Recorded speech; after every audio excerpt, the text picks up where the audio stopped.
Hello friends, hi. இன்னைக்கு நம்ம சேனல்ல வாழைக்காய் உப்பேரி எப்படி செய்யறதுன்னு பார்க்கலாம். வாழைக்காயை இந்த மாதிரி தோல் சீவிக்கலாம்.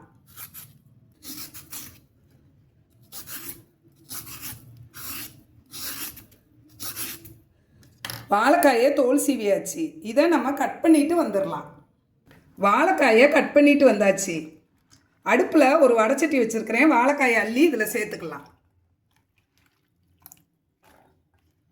அடுப்பை ஆன் பண்ணிட்டு ரெண்டாவது எடுத்த தேங்காய் பால் வச்சுருக்கிறேன். இதை சேர்த்துக்கலாம்.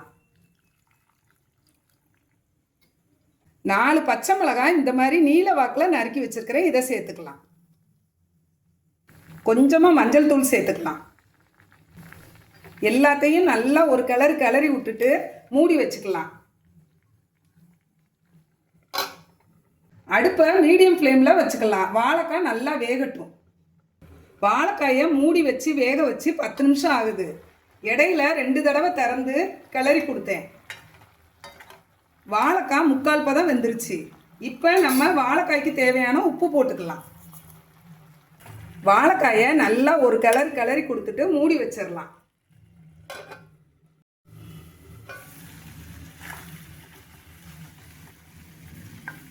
வாழைக்காய் நல்லா வெந்துருச்சு.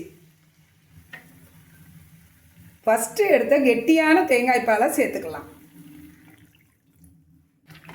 உப்பு காரம் செக் பண்ணிக்கலாம். எல்லாமே கரெக்டாக இருக்குது.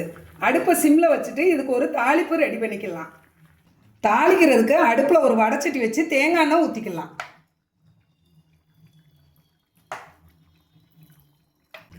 கடுகு, உளுந்தம்பருப்பு, சோம்பு கொஞ்சம் போட்டுக்கலாம். பெருங்காயத்தூள் கொஞ்சம் போட்டுக்கலாம். 3 பல் பூடு தட்டி வச்சுருக்கிறேன். இதையும் சேர்த்துக்கலாம்.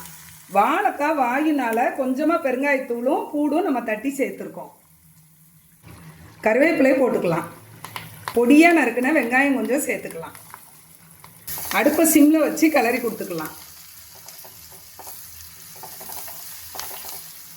தாளித்ததை வாழைக்காயோடு சேர்த்துக்கலாம். லேசாக கிளறி கொடுத்துக்கலாம். இந்த மாதிரி செஞ்சிங்கன்னா சாதத்தோடு சேர்த்து பிசைஞ்சு சாப்பிட்லாம். சைட் டிஷ்ஷாகவும் சாப்பிட்லாம். நல்ல டேஸ்ட்டாக இருக்கும்.